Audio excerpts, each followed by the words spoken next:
இந்த உலகத்தில் ஆண்களை குற்றவாளியாகவும் பயங்கரமானவர்களாகவும் பெண்களை அப்பாவிகளாகவும் மாற்றுறாங்க, அப்பாவிகளாகவும் காட்டுறாங்க, சித்தரிக்கிறாங்க. இப்போ உண்மைதான், எல்லா வகையிலுமே ஆண்கள் திறமையாளர்களாக இருக்கிறார்கள். அதாவது நல்லது செய்கிறதுலேயும் ஆண்கள் தான் திறமையானவர்களாக இருக்காங்க, கெட்டது செய்கிறதுலேயும் ஆண்கள் தான் திறமையானவர்கள். இப்போ ஒரு தொழிலாக இருக்கட்டும், அதில் ஆண்கள் தான் திறமையானவர்கள். இப்போ லஞ்சமா ஊழலா அதுலேயும் ஆண்கள் தான் திறமையானவர்கள். குற்றங்களா அதில் ஆண்கள் தான் திறமையானவர்கள். பெண்கள் செய்கிற குற்றங்கள்லாம் ஒரு தொழிலாக பெண்கள் ஆண்களை விட ஆண்களை ஜெயிக்க முடியாது. ஒரு தொழிலில் பெண்கள் இப்போ பெண்கள் ஜெயிக்க முடியாது. அப்படி ஆமாம், அதில் ஜெயிக்க முடியாது. அப்போ ஆண்கள் தான் வலிமையானவர்கள் தொழிலில்.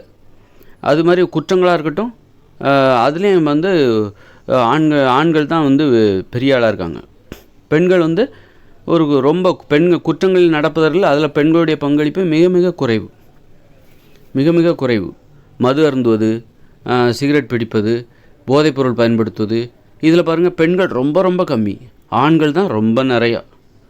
திருடுவது, கொள்ளையடிப்பது, கொலை தொழில் செய்வது, போதைப்பொருள் கடத்துவது, லஞ்சம் வாங்கிறது, ஊழல் பண்ணுறது, எல்லாத்துலேயும் பார்த்தா ஆண்கள் தான் ஒரு ஆதிக்கம். எல்லா வகையிலுமே நல்லது செய்வதாக இருந்தாலும் சரி, இந்த நாட்டை பாதுகாப்பதாக இருந்தாலும் சரி, இந்த எல்லாத்துலேயுமே ஆண்களுடைய பங்களிப்பு தான் அதிகம். அது குற்றமாக இருந்தாலும் சரி, எந்த நடைமுறையாக நல்லதாக இருந்தாலும் சரி, கெட்டதாக இருந்தாலும் சரி, குற்றமாக இருந்தாலும் சரி, குற்றமற்ற நேர்மையாக இருந்தாலும் சரி, எல்லாத்துலேயுமே ஆண்களுடைய ஆதிக்கம் தான் இந்த உலகம் முழுக்க.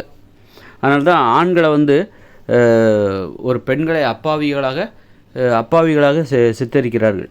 பெண்களை ஆண்களை ஒரு குற்றவாளிகளாக அதனால் நல்ல விஷயத்தில் ஆண்களை திறமையானவர்களாக சித்தரிக்கிறார்கள். அதை விட குறைவாக தான் பெண்களை சித்தரிக்கிறாங்க. ஒரு நல்ல விஷயத்துலேயும் சரி ஆண்களை தான் பெருசாக சித்தரிக்கிறாங்க. அப்போது இதில் நம்ம அதனால தான் ஆணாதிக்கம் நிறைந்த இந்த உலகம் இது. ஆண்கள் தான் திறமையானவர்கள். இந்த உலகத்தில் ஆண்கள் தான் திறமையானவர்கள். இந்த இயந்திர அறிவியல் உலகில் எல்லா விஷயத்துலையுமே இந்த ஆண்கள் தான் திறமையானவர்கள். தொழிலாக இருக்கட்டும், படிப்பாக இருக்கட்டும், எல்லா விஷயத்துலையுமே ஆண்கள் தான் திறமையானவர்கள். அப்புறம் குற்றங்களாக இருக்கட்டும், எதுவாக இருக்கட்டும், ஒரு நிர்வாக திறமையாக இருக்கட்டும், எதுவாக இருந்தாலும் சரி ஆண்கள் தான் திறமையானவர்கள். அதனால் ஆண்களோடு கண்டிப்பாக பெண்களால் போட்டி போடவே முடியாது. குற்றங்களை செய்வதிலும் ஆண்கள் தான் பெண்களை விட திறமையானவர்கள். அதுபோல் குற்றங்களிலிருந்து மக்களை பாதுகாப்பதிலும் சரி, ஒரு போலீஸாக இருக்கட்டும், அதில் தான் ஆண்கள் திறமையாக, அதுலேயும் ஆண்கள் தான் திறமையாக இருப்பாங்க. அதுபடி குற்றங்கள் செய்வதிலையும் ஆண்கள் தான் திறமை, குற்றங்களிலிருந்து மக்களை பாதுகாக்கிற வேலையிலையும் ஆண்கள் தான், அந்த போலீஸில் அவங்க தான் திறமையாக இருப்பாங்க. பெண் போலீஸை விட ஆண்கள் போலீஸ் திறமையாக இருப்பாங்க.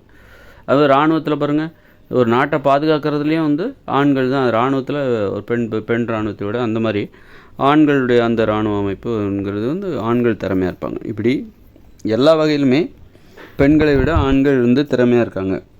நல்லதும் சரி கெட்டதும் சரி, பெண்களை விட ஆண்கள் இந்த இயந்திர அறிவியல் உலகில் திறமையானவர்களாக இருக்குது. அதனால தான் ஆண்கள் வியப்பாக தெரியப்படுகிறார்கள், பெண்கள் வியப்பு ஆண்களை விட குறைந்தவர்களாக தெரியப்படுகிறார்கள்.